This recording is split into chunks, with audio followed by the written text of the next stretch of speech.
Morning, welcome back. This channel is run by a sleep-deprived gamer who just started his League of Legends honeymoon phase. After about a month of dabbling, I have a burning question for all you League players. Why do I feel so much worse playing the game compared to watching Arcane? Caitlyn and Vi? They don't even kiss. They're just beating the crap out of each other. Speaking of video games where you get to live out your main character power fantasies, you'll often see NPCs wandering around town, non-playable characters who only exist for the sole purpose of making player 1's experience more enjoyable. For example, your parents. They clean, cook, and even bathe you, the originators of NPC behavior. Just kidding. Mom, Dad, if you're watching, respect.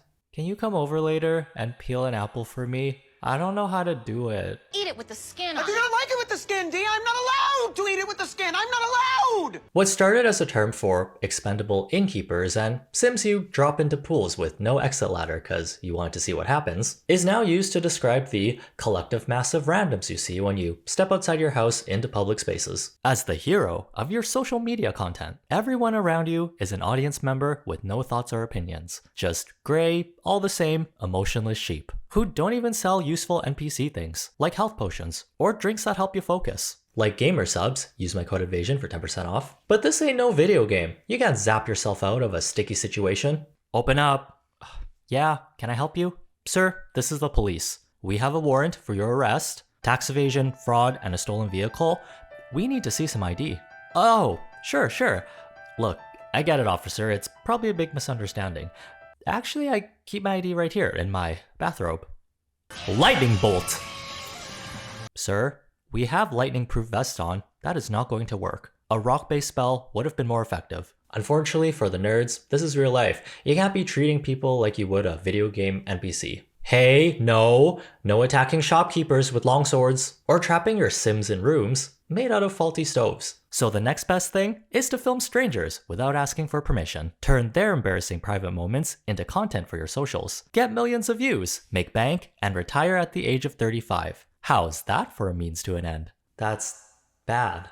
That's like really bad. Now pair that with people's general lack of travel etiquette and how beauty standards have messed up our perceptions of what the average person looks like. We've created situations containing all of the above combined. The human experience, man, always a mystery. Just like our sponsor, June's Journey. Back with its fun, hidden object gameplay, you'll need to find secret clues in these meticulously crafted scenes to help spirited detective June Parker solve the case. And she is back with a head scratcher. When the tragic death of her sister Claire and brother-in-law Harry was labeled as a murder-suicide by the police, June knew something was up and was not going to sit on the sidelines watching things unfold. She's clever, quick-witted, and ready to act. With the tendency to be quite stubborn, she'll jump straight into the action, which sometimes causes more trouble for everyone involved. It's a story with many facets. You get the classic crime and murder mystery scenarios, but throw in themes about complicated family issues, social injustice, betrayal, love. Things are about to get messy. With new chapters every week, you'll always have something to uncover. What do you think?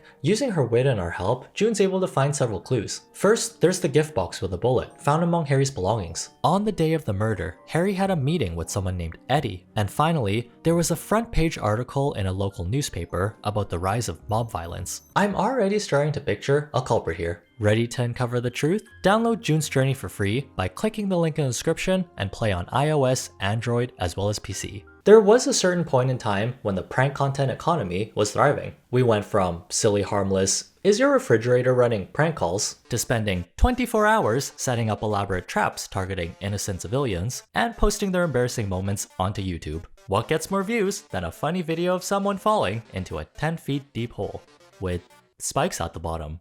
Pranks were unnecessarily dark back in the day. At least, I think what I watched was a prank and not an attempt on someone's life. Eventually, a lot of these channels started admitting, yeah, most of these stunts, they were fake. We staged like all of them. That random person they happened to come across on a Thursday afternoon at 1 p.m., a paid actor, a friend, or just someone they knew, explains why the victim's audio was always so clear they were already mic'd up, and why these channels weren't constantly getting sued for attempted maiming of strangers.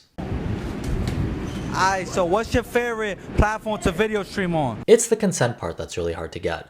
People aren't too keen on letting pranksters make money after humiliating them. So, the solution. I say questionably, was to have a resurgence of prank content on the short form side of the internet, where instead of wasting time writing up scenarios, hiring fake actors, editing hours worth of footage, these 30-second TikTok pranks seem to include actual strangers, with not a consent form in sight. What the? You guys okay?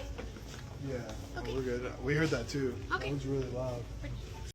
Okay, I'm gonna ask you guys to leave, okay? For? Because I think that it's you guys doing So this you're to me. assuming? Yeah. Why are you guys assuming it would be me screaming? I'm just gonna ask you to leave, See, okay? exactly what I said. Can I get an apology, please? I apologize. I do. So just assuming things. That's how you run things over at Hobby Lobby?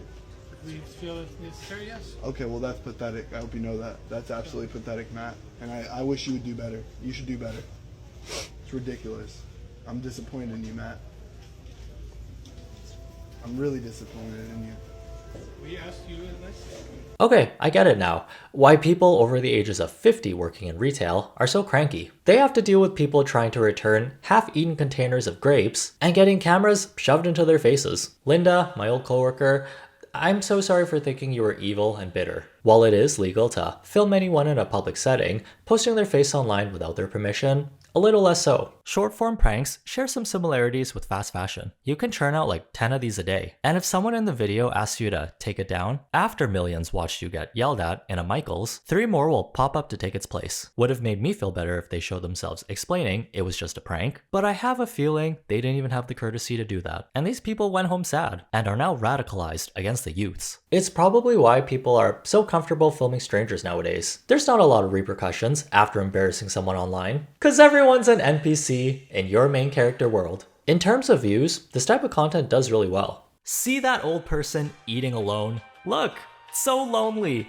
It's really bumming me out. I'm gonna go over and sit with him to cheer him up. Any attention from a young person like myself always makes their kind really happy. Like, when do you think was the last time they spoke to someone who wasn't a fossil? You know I can hear you, right? If you think obnoxious content creators in their own country is bad, wait until you see the tourists that go to Asia with the goal of making everything they see part of the supporting cast to their main character storyline. I made a more in-depth video talking about this topic before, about influencers taking advantage of the politeness culture in Asian countries, with the mindset of, I can do whatever I want. In a few weeks, I'll never have to see these strangers ever again, causing more of a disconnect from people. And even more of, yes, fresh new NPCs in a different flavor, for my amusement. See me, my son. Okay. Sorry. Yeah. Hug. Yeah. Sorry. Go on my side. What's wrong with you? Wait, what? What's wrong with you? What's wrong with you? I just threw a snowball. Yeah, why? Why Do you in want the me to- face? Why in the face of a staff member here? Do you want me to throw a snowball at you? No, Look because at him, his lip is bleeding. yes, his lip is bleeding because of you. Because turn of- it off. Turn it off. Does no one want to go back to countries they visited before? No one's immune from getting banned. There's a case involving a tourist who traveled South Korea with the goal of bagging herself a Korean boyfriend. Okay, no problems there. You like what you like. We've all seen Gong Yoo in Squid Games.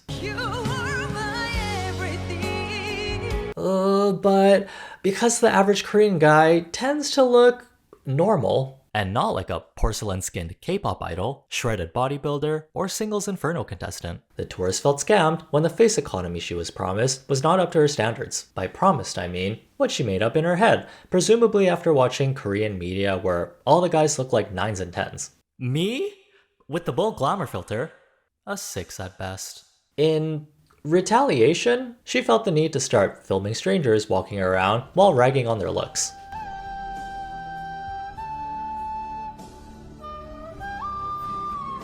What's going on here?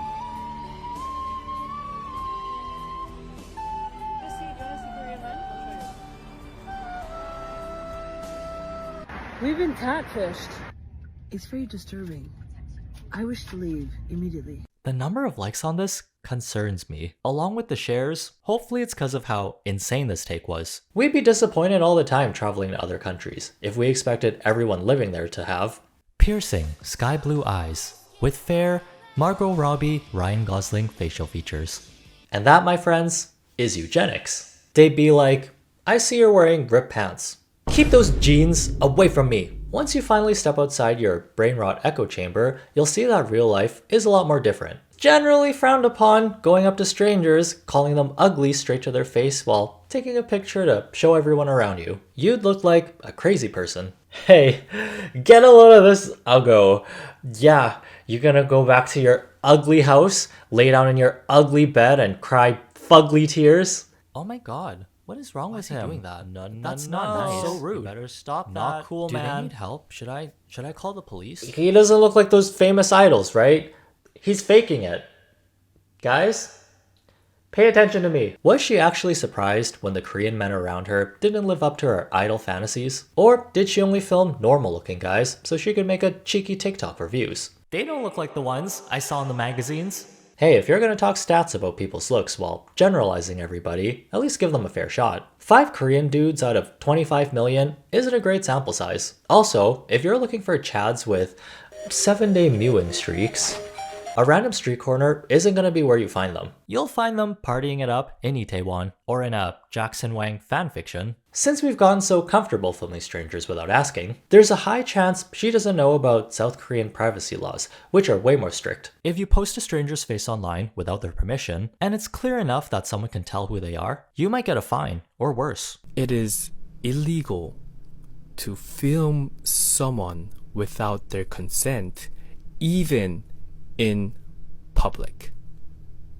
I understand a lot of countries, it's okay to film people as long as it's a public space. But in Korea, it's illegal and you can't do that. Which means if you make even a vlogging video, you have to blur out everyone's face that you might catch by walking around, people just walking by you. You have to blur everyone out. And if someone by any chance felt violated or defamed in any way, you can get up to 5 years in prison. Because of social media, the attractiveness level of what we think the average person should look like has increased. Sure, a 5 would have been acceptable 15 years ago, but now we're thinking 7.5 is the new average. Anything below that is open season for people to make fun of you. If we take out the calling random guys ugly part, in this person's defense, if all she was exposed to was media, where everyone has been passed through beautifying filters with a touch of unclockable plastic surgery on the side, I guess I could see how she felt bamboozled. I don't think we even know what the standard human face is supposed to look like anymore. 'Cause of technology.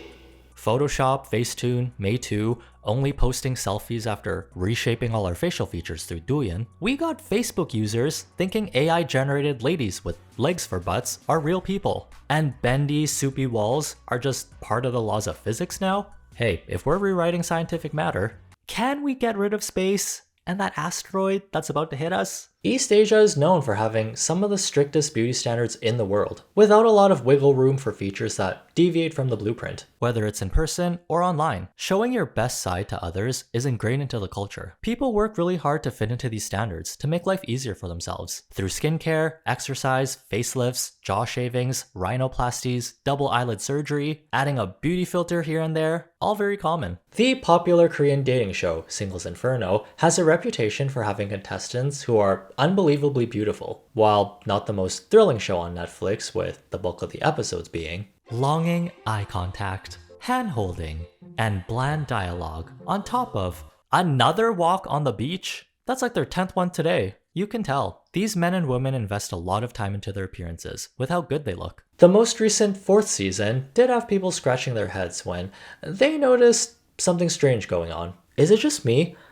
I feel like it's getting harder to tell contestants apart. Yeah, I know what you mean. They're all starting to blend together, like they all went out and bought the same nose. In previous seasons, there seemed to be more variation in terms of looks and aesthetics. The first season of the show came out 4 years ago, and things have changed. The societal pressure is always going to be growing. If it benefits you to look like everyone else, why not do it? But when we all try to fit into the same looks-maxing checklist society slapped onto our door, we're gonna have to start counting each other's eyelashes to tell each other apart. I don't know about you, but I'll have what those rotating doors are having. So carefree, with no worries, just spin. That way, I don't have to see any more Koreaboo fantasies, where tourists expect all the Asian boys to fall in love with them. You know what?